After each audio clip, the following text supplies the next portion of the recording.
Tuyot siya kay bakit man niya oh.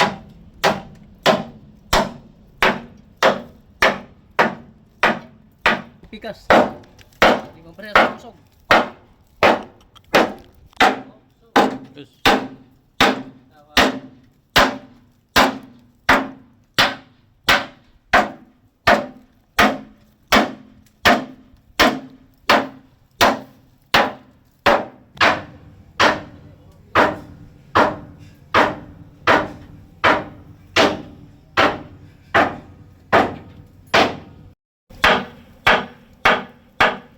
Ano ibig sabihin nito?